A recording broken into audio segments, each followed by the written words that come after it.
Every week, two stocks are hitting new highs for reasons that aren't always obvious. Lately, the leadership isn't in tech like you'd expect. It's in banks and pharmaceuticals. Banks are breaking out because higher interest rates are boosting profits, even as consumers feel the strain. People are complaining about a cost of living crisis, but banks' earnings reports tell us that wages are rising and defaults aren't spiking. That's keeping bank earnings elevated for now. Pharma is seeing a very different kind of rally. Low growth companies are hitting new highs on pipeline speculation and accounting tweaks that make valuations look cheaper than they actually are. People are watching tech for accounting games when the real ones might be in pharma. Today, we'll see how that's playing out in the stock market by diving into Lloyds Bank and Teva Pharmaceutical, two stocks making new highs off the back of this rally. Let's start with Lloyds. Lloyds Banking Group is one of the UK's largest banks. It serves millions of retail and commercial customers. The company's core business is simple: take deposits, make loans, and earn interest. Although the Bank of England is lowering short-term rates, long-term rates have risen. This gives Lloyds a bigger gap between what it pays on deposits and earns on loans, a key driver of profit. What's interesting is the consumer side. Households are feeling the pinch from inflation and higher borrowing costs, but defaults aren't spiking. The bank reports that wages are still growing and customers are managing their debt. That's letting Lloyds post strong earnings, even in a pressured environment.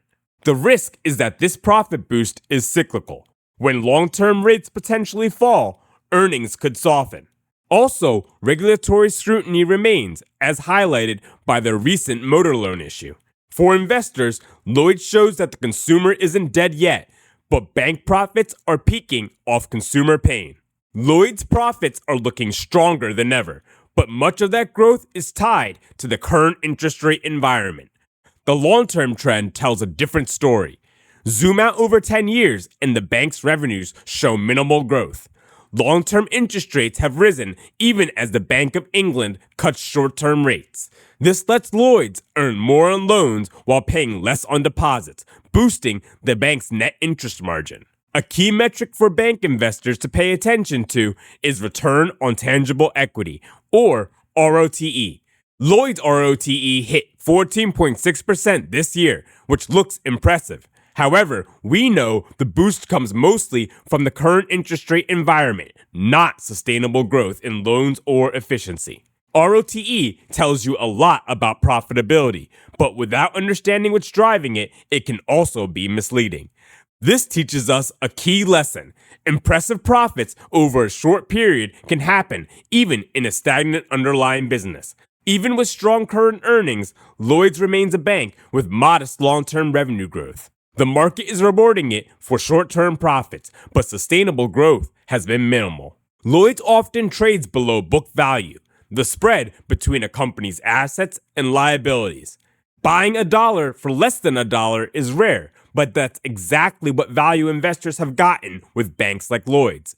Over time, the stock has averaged about 0.8 times book value. That has given it a natural margin of safety.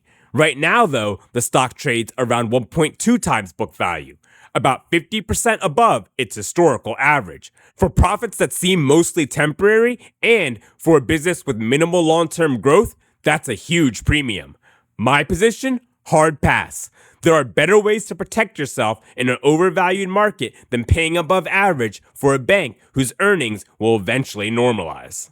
We've already seen that Lloyd's profit boost is probably temporary, but there are other risks. The biggest near-term one is the motor finance provision, an $800 million charge this year, part of a $1.95 billion legacy issue. Being UK-focused, Lloyds faces risks from slowdowns, inflation, and currency swings. Those strong-term, short-term profits can hide these underlying vulnerabilities.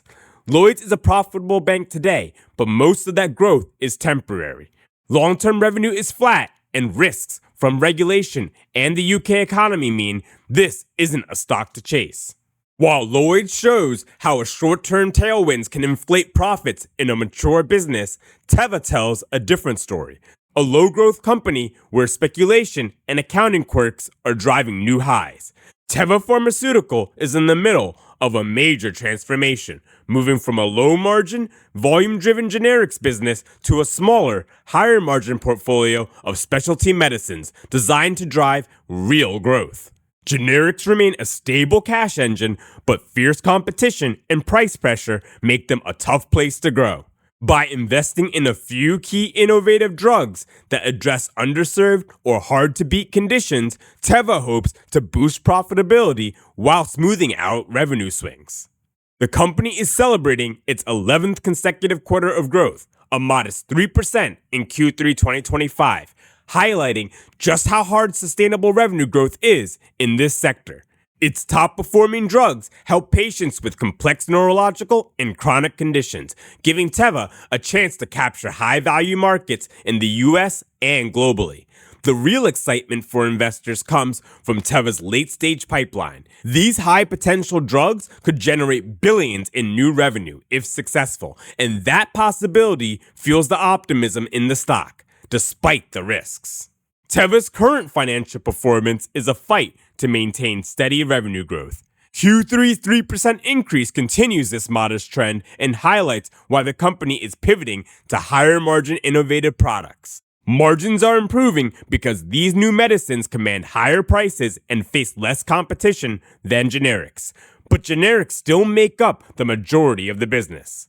Price competition remains fierce and is a reminder that pharmaceutical companies aren't always price gouging as the public often assumes. Free cash flow is being directed primarily towards debt reduction, with total debt around $17.8 billion. The goal is a net debt to EBITDA ratio of around 2 by 2027. This limits investor ability to receive profits as dividends in the near term.